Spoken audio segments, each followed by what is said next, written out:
안녕하세요. 성동글로벌 경영고등학교입니다. 오늘 입학 설명의 제 세 번째 시간인데요.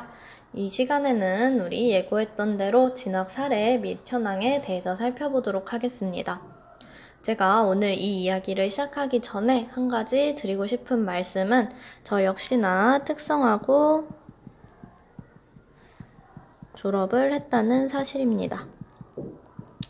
저도 역시 이 특성화고에 진학하여 특성화고를 졸업을 하였으며 이 특성화고를 졸업한 후 경희대 경영학과에 진학을 하였습니다. 자, 그 후에 교직이수를 통해 졸업 후 임용고시를 보고 지금 이 학교에 재직 중인 쉽게 말하자면 이러한 진학 전형들을 실제로 겪어온 사람이기 때문에 이 말씀을 먼저 드리고 오늘 영상을 시작해 보도록 하겠습니다. 먼저 특성화고등학교에서는 취업뿐만이 아니라 진학도 잘 하고 있습니다. 그 제도를 입학 전형들을 살펴보면 크게 두 가지로 나누어 볼 수 있습니다. 첫 번째는 특성화고 특별전형이고요. 두 번째는 재직자 특별전형, 이렇게 두 가지 전형으로 나누어 볼 수 있는데요. 가장 큰 차이점은 어느 시점에 진학을 하는가 라는 것입니다. 그래서 특성화고 특별전형 같은 경우에는 우리 고등학교 졸업 후 20살 때 바로 대학을 가는 전형. 그래서 일반 인문계 고등학교 친구들과 같이 수시라던가 정시라던가 이런 방법으로 대학을 가는 방법이고요. 두 번째, 재직자 특별전형은 제가 저번에 말씀드렸던 선취업, 후진학 이런 제도를 우리는 재직자 특별전형이라고 부릅니다. 자, 그래서 우리 선취업 후진학 다시 한번 말씀드리자면 재직 경력 3년이 있으면 등록금 내지 않고 우리 대학교에 진학을 할 수 있다고 말씀드렸습니다.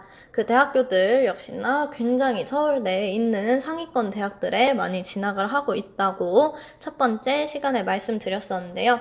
자, 이렇게 크게 두 가지 전형이 있다라는 것을 먼저 알아두시고 다음에 이제 사례를 살펴보면서 설명드리겠습니다.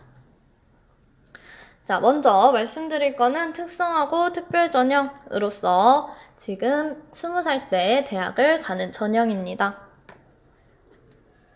그래서 그 사례들을 살펴보자면요. 이 학생은 인문계에 원래 우리 학교에 처음부터 들어왔던 학생이 아니었습니다. 자, 이 학생은 지금 원래 인문계에 진학을 했었어요. 자, 인문계에 진학을 몇 %로 했느냐? 40%의 성적으로 인문계에 진학을 했습니다. 자, 자신은 이렇게 생각했다고 해요. 40%니까 중간보다는 내가 잘한다. 그러니까 인문계에서 열심히 공부하면 내가 희망하는 좋은 대학에 갈 수 있겠구나 라고 생각하고 인문계에 진학을 했다고 합니다. 근데 3월이 채 지나가기 전에 이제 깨달았다고 해요. 여기에서는 선행학습이 된 학생들이 너무 많기 때문에 내가 아무리 열심히 공부를 하고 노력을 해도 이 학생들을 따라잡기가 매우 힘들 것 같다라는 생각에 결국 어떻게 했냐면 자, 우리 학교로 전학을 오게 되었습니다. 제가 말씀드리고 싶은 사실 저번 시간부터 계속 말씀드렸는데요. 우리 출발선이 같다라는 말씀을 제가 반복적으로 말씀드리고 있습니다. 이 학생 역시 인문계에서 우리 학교 전학 와서 같은 출발선에서 열심히 달리기를 해서 결국 동국대, 숙명여대, 성신여대 모두 다 경영정보과에 합격해서 결과적으로 동국대에 진학을 했습니다. 저도 하나 말씀드리고 싶은 사실은 저도 특성화고등학교 입학했을 때 거의 입학 성적이 꼴찌 정도일 정도로 굉장히 낮은 편이었습니다. 근데 첫 번째, 고등학교 1학년 첫 번째 중간고사를 쳤을 때 제가 전교 13등인가? 그 정도가 나왔었습니다. 자, 그래서 항상 우리가 생각해야 할 것은 출발선이 같다. 저도 인문계에 진학을 했더라면 다른 학생들보다 뒤떨어질 가능성이 컸었겠지만 특성화고등학교에 진학해서 다들 처음 보는 과목 같이 똑같이 배우는 거라 그때 열심히 하면 충분히 성적을 올릴 수 있다는 점을 다시 한번 말씀드리고 싶습니다. 자, 다음 사례는 저와 굉장히 비슷한 사례인데요. 먼저 역시나 숙명여대에 진학을 하였습니다. 그래서 임용고시 합격하셔서 현재 서울금융고등학교에서 재직 중인 학생입니다. 이 학생은 대학교 성적도 굉장히 좋았습니다. 자, 왜냐하면 고등학교 때 배웠던 우리 회계라던가 혹은 마케팅 이런 과목들이 우리는 고등학교 때 배우게 됩니다. 근데 이거를 대학 가게 되면 전공 기초라는 전공 과목으로 똑같은 거를 또 배우게 됩니다. 자, 그래서 이 학생은 대학 성적이 굉장히 높게 대학을 졸업하였고 교직이수에 선발되게 되었습니다. 교직이수는 원래 성적이 높은 순서대로 잘리기 때문에 성적이 높지 않으면 선발이 될 수가 없어요. 근데 이렇게 우리가 배웠던 과목들을 똑같이 다시 배우다 보니까 성적이 잘 나올 수밖에 없겠죠. 게다가 이 학생은 어머니가 선생님이십니다. 자, 선생님이신데 특성화고의 좋은 점, 성동의 우수한 점들을 보고 우리 학교로 학생을 보내주셨습니다.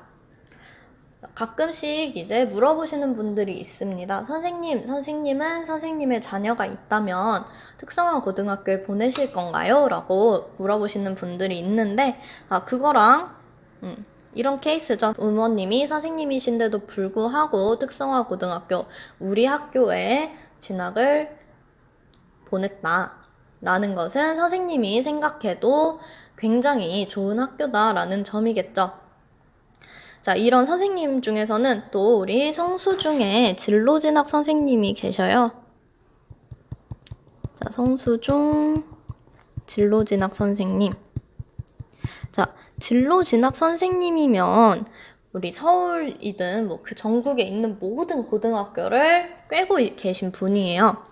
자, 하지만 이분이 면밀하게 학교들을 비교하고 자녀분을 우리 성동글로벌 경영고등학교로 보내셨고요.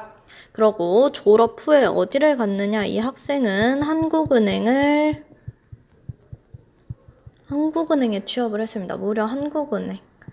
한국은행에 취업하고 최근에 후진학으로 경희대를 갔다고 소식이 들렸었습니다.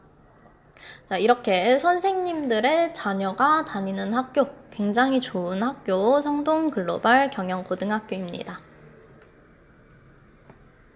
자, 다음 사례를 살펴보면요.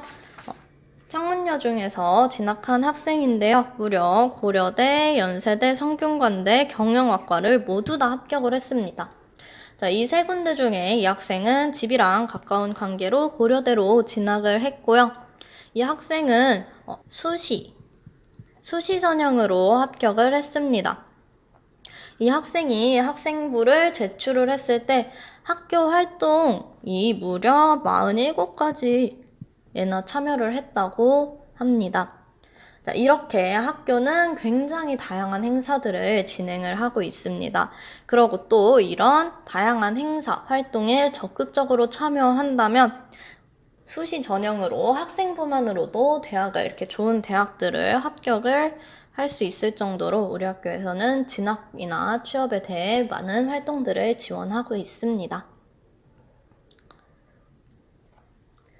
자, 그래서 사례들을 쭉 살펴보면요. 우리 고대 간 친구 입학 성적 56%였습니다. 56% 학생이 인문계에 진학을 해서 반에서 1등을 하고 전교에서 1등, 2등, 3등 안에 들어서 고려대학교 경영학과에 합격한다. 이거는 정말 굉장히 힘든 일이라고 생각이 듭니다. 자, 그러나 우리 학교에 진학을 하는 순간 이제 같은 출발선에서 출발한다고 말씀드렸죠. 그래서 자기가 조금 더 노력하고 열심히 하면 3년 동안 열심히 하면 이렇게 좋은 성과를 낼 수 있습니다. 우리 뭐 국민대 간 친구도 70% 성적이었어요. 70% 성적 하던 친구가 고등학교 졸업하고 국민대 경제학과를 간다. 자, 그리고 시립대, 뭐 성신여대, 숙명여대, 한양대 이렇게 좋은 대학교들 이름 들으면 알만한 그 서울, 인서울, 상위 4년제 대학교들에 많이 진학을 하고 있습니다. 자, 다음 사례를 살펴보면 재직자 특별전형인데요.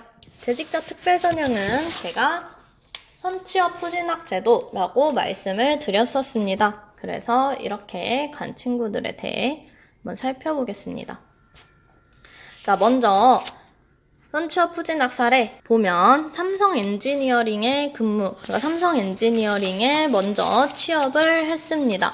먼저 취업을 한 후에 이제 3년이라는 재직 경력 후 한양대학교 공대에 진학하였습니다. 자, 한양공대는요, 정말 우리나라에서 최고로 뽑는 공대죠. 이렇게 좋은 학교에 삼성에 다니면서 대학교까지 한양대학교에 진학한 사례입니다. 자, 그래서 이 학생이 한 말을 살펴보면요. 서울 상위권 대학교를 재수, 삼수해서 가지 말고 경력 3년 쌓을 수 있고요. 돈 벌면서 갈 수 있습니다. 그래서 학교 다니는 학생들 졸업하고 나면 우리 여자 친구 같은 경우에는 25, 26살에 경력 없이 일 시작하면서 학자금 대출이라던가 이런 걸 받았다면 그러한 대출도 있겠죠. 하지만 이렇게 해서 진학하는 경우 우리 이미 25이나 26살쯤 일반적인 학생들이 졸업할 때쯤엔 경력이 무려 5년에서 6년 정도를 쌓을 수 있고요. 그리고 그 5년에서 6년 동안 모아둔 돈도 있겠죠. 목돈도 있을 거고요. 그리고 우리 대학교 진학할 때 등록금 50%, 대기업 같은 경우에는 50%, 그리고 중소기업 같은 경우에는 100% 다 지원받을 수 있다고 말씀드렸습니다. 자, 그러면 그 사례들을 쭉 살펴보자면요. 먼저 2020학년도입니다. 그러니까 이번 연도죠. 이번 연도 초에 대학교에 간 학생들 살펴보면 건국대학교, 그리고 뭐 경희대도 갔고요. 국민대를 굉장히 많이 갔습니다. 자, 그리고 뭐 숙대, 중앙대도 굉장히 많이 진학을 하였고요. 한양대, 그리고 홍익대, 이렇게 서울 4년제, 인서울 4년제의 과에 많이 진학을 하였습니다. 자, 그래서 과들도 살펴보면요. 경영학과도 경영과 관련된 과들 굉장히 많고요. 그리고 패션이나 디자인과 관련된 다양한 과에 진학을 했습니다. 자, 그럼 작년도 진학 현황도 살펴보겠습니다. 2019학년도인데요. 광운대학교, 경희대학교, 동국대 굉장히 많이 갔습니다. 중앙대 역시나 굉장히 많이 갔고 이년도에 국민대도 굉장히 많이 갔네요. 그리고 한양대, 숭실대, 숙명여대 이렇게 이름 들으면 알만한 상위권 4년제 대학교들에 굉장히 많이 진학한 현황을 볼 수 있습니다. 2018년도 역시나 마찬가지입니다. 건국대, 경희대, 국민대, 단국대, 동국대, 명지대, 과기대, 세종대, 숭실대, 숙명여대, 중앙대, 한양대, 홍익대 이렇게 굉장히 많이 진학을 하였습니다. 자, 이렇게 해서 우리 진학 현황에 대해서 살펴보았습니다. 특성화고등학교라고 하면 취업만 할 줄 알았다라는 학부모님들이나 학생들이 굉장히 많이 있습니다. 하지만 저희 진학도 굉장히 많이 하고 있으며 어찌 보면 일반 인문계 고등학교보다 훨씬 더 유리하게 대학을 갈 수 있는 그런 틈새 시장 같은 느낌이 있지 않나라는 생각을 전 하고 있습니다. 저는 이렇게 특성화고등학교를 졸업을 해서 선행학습이 되어 있지 않는 상태로 고등학교에 가서 그 고등학교에서 좋은 성적을 내서 대학교에 잘 진학한 그런 케이스이기 때문에 여러분들도 많이 고민해보시고 조금 더 자신한테 더 좋은 선택은 무엇일까라고 많은 고민을 해보셨으면 좋겠습니다. 참고로 저는 수능을 보고 대학을 갔습니다. 근데 제가 자세히는 말씀 못 드리겠지만 궁금하면 저희 학교 와서 저한테 물어보시면 알려드릴게요. 자세히는 말씀 못 드리겠지만 저는 무려 4등급이라는 등급이 있었음에도 불구하고 경희대학교 경영학과에 예비번호도 아니고요. 최초 합했습니다. 이렇게 전형들 잘 알아보고 자기가 원하는 대학교 진학하고 싶은 방법 미리미리 알아서 잘 준비하시면 더 좋은 방법이 될 수 있지 않을까라고 말씀드리면서 일단 오늘 영상은 마치도록 하겠습니다. 자, 그러면 다음 시간에는 우리 학교에 대해서 소개해보는 시간을 가지도록 하고 다음 시간에 뵙겠습니다.